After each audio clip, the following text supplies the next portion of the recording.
King David is the second and the most famous king of ancient Israel, as well as the most mentioned figure in the Hebrew Bible.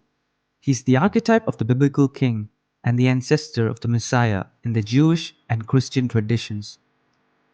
Successor to King Saul, the first official king of the biblical kingdom of Israel, David's 40-year reign is estimated to have lasted around 1005 BC. The account of his life and the reign is recorded in the books of Samuel and First Chronicles. It is not mentioned in ancient literature other than the Bible. David is considered by the Bible as a man after the heart of God, as mentioned in 1 Samuel 13:14. Despite his famous moral flaws, most Jews and Christians consider him the fairest of all the ancient kings of Israel. David was also an acclaimed warrior, monarch, musician, and poet. He is traditionally credited with composing many of the Psalms recorded in the Book of Psalms. Although his critical scholarship and piousness make him doubt his authorship. David was the seventh and the youngest son of Jesse, a resident of Bethlehem. His mother's name is not recorded. One Midrashic tradition holds that he was the son of a slave girl belonging to Jesse.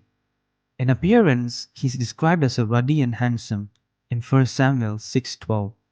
David's first occupation was a shepherd of his father's sheep in the highlands of Judah. His first recorded feat was an encounter with a wild beast. He boasted to King Saul that he had killed a lion and a bear when they robbed his flock, as mentioned in 1 Samuel 17:34. Another account in the book of 1 Samuel recounts that while David was tending his livestock, the prophet Samuel made an unexpected visit to Bethlehem. There the prophet offered sacrifices and called the elders of the city and Jesse's family to the sacrificial meal.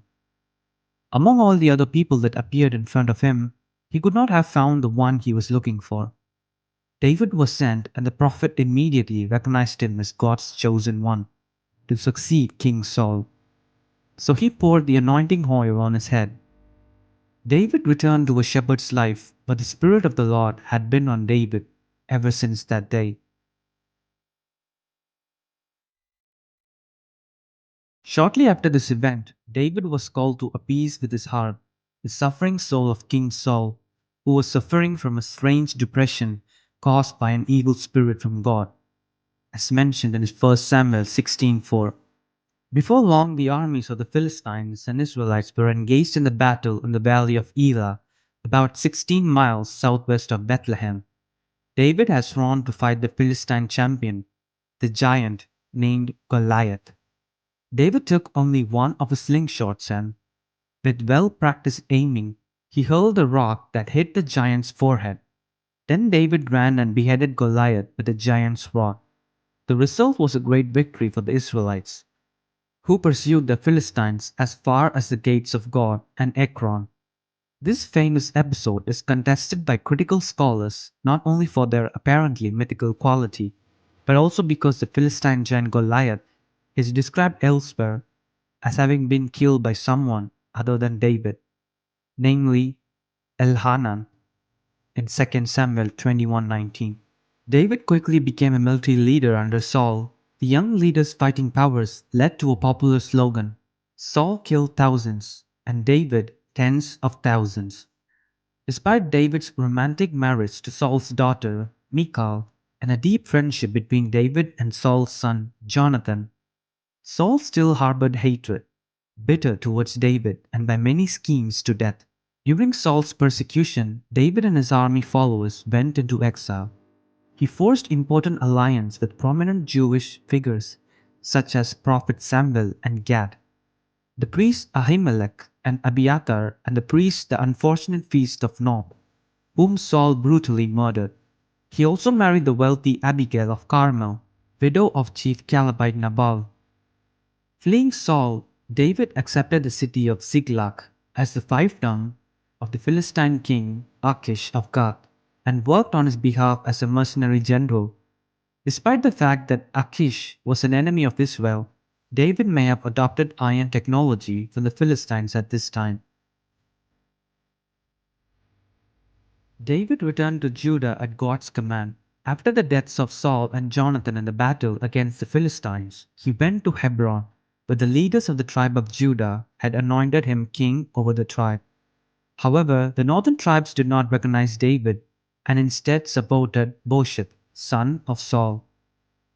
What followed was a long and bitter civil war between Judah and the northern tribes. Eventually, Abner, Saul's former commander and army advisor, broke the Ishbosheth and joined David's side, bringing with him the keys of the northern members, including David's first wife, Michal, which Saul gave to another man in David's absence. David's general Joab prominently assassinated Abner. The war ended when Ishbosheth was assassinated by two of his own men. David conquered Jerusalem and made it his capital. In a gesture of goodwill, Phoenician king Hiram of Tyre sent valuable gifts of materials and craftsmen to help David build a new palace. David strengthened his Israelite alliance by taking new wives and concubines from allied tribes. He then dislodged his old allies, the Philistines, deliciously defeating them with God's help, as mentioned in 2 Samuel 5. And next, David brought the Ark of the Covenant to the city. Dance of ecstasy in his procession earned him the disapproval of Michal, who strongly condemned his very public and at least partially nude performance. The Bible ends the story of David and his first love with these Piogan words. Michal, the daughter of Saul, was childless until the day of his death. Towards the end of his life, the Bible describes David as becoming increasingly physically and politically impotent.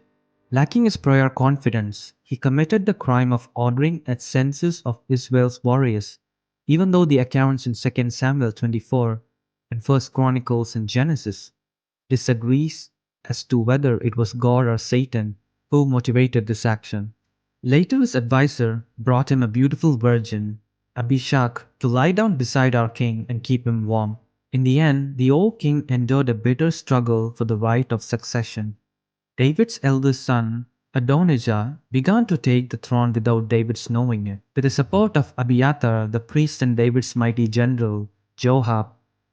But ironically, David's arch nemesis, the prophet Nathan, gave Bathsheba and her son Solomon support. Together they persuaded David to support Solomon's ascension to the throne. The story ends happily as the glorious King Solomon is anointed and enthroned with David's blessing. So David rested with his ancestors and was buried in the city of David. Thanks for watching. If you'd like to see more content, make sure to like, comment, and subscribe.